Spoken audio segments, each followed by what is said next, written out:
Do you ever wonder who decides how money is spent in your community? Do you think people should have a bigger say in local spending decisions?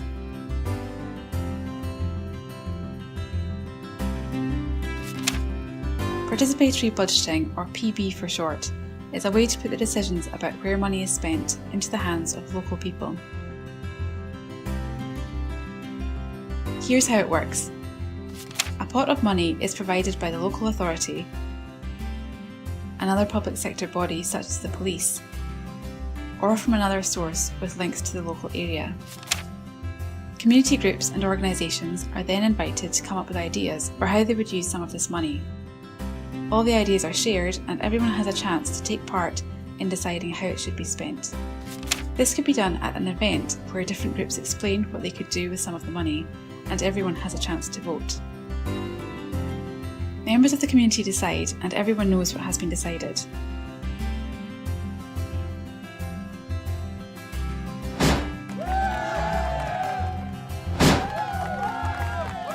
PB encourages people to think carefully about a variety of proposals and to consider the views of others.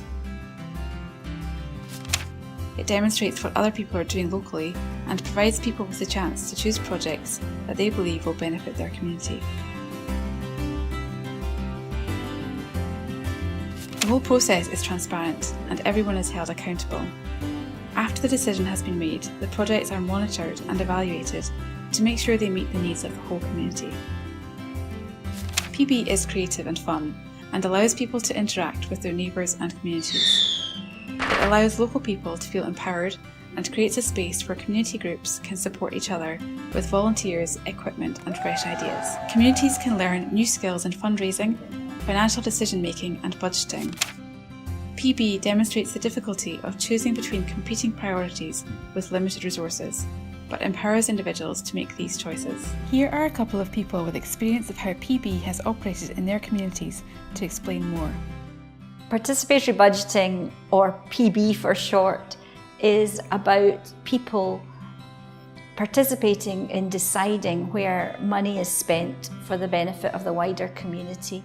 And it can be quite small scale, or whole cities can plan their budgets using PB for part of the spend.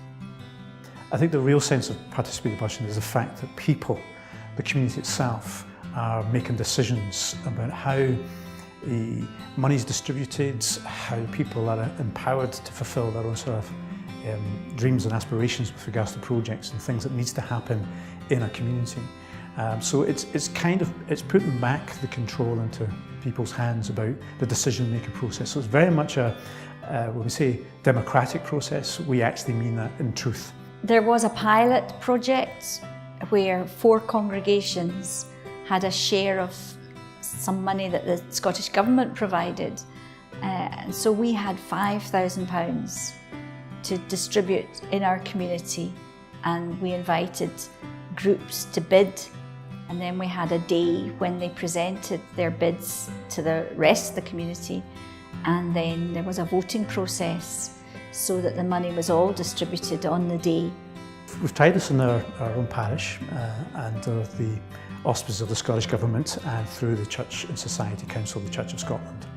And there, this parish in the Oakirk Muirhouse, we hosted this event, administered this event as well.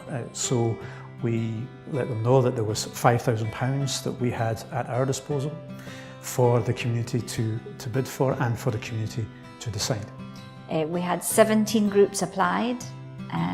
The total that they were looking for was something like £12,000. So there's an element of competition in it. But the thing about PB is to find ways of being collaborative, and it's the kind of things that happen around the edges that really interests me. When we had spent most of our money, it had been distributed to the first 5 groups. We had 2 groups at 6 equal, and so I had to speak to them and say, look, you've asked for £500 between you, there's only £150 left, how do you want to split it? And at first they said, well, we'll split it 50-50, and then the woman from the knitting group said, well, actually, if we had £50, That would get us started with yarn, and that would allow the art group to have £100 because their stuff is more expensive than ours. And so there was agreement there about how to benefit everybody. But the emphasis is not just on money, because then what happens is the process begins to, where people are interacting with each other, they begin to realise the resources they've got at their disposal and how they can share that with one another. So the networking, as much as anything else, going beyond the kind of pot of money, it's a lovely relationship building and sharing of resources and support of one another that then unfolds from whatever they're trying to do. I have observed the people who've been involved in either putting together bids or in supporting the process have gained in confidence and insight into how community development might work. I know that one of the aims of PB is to help people be more involved in democracy, and I think that that is a really positive outcome of people feeling that they've got a voice and they've got a choice. PB is about sharing responsibility, generating mutual respect within the community, and enhancing local democracy. To find out more, go to www.churchofscotland.org.uk/speak_out or visit the PB Scotland website at www.pbscotland.scot.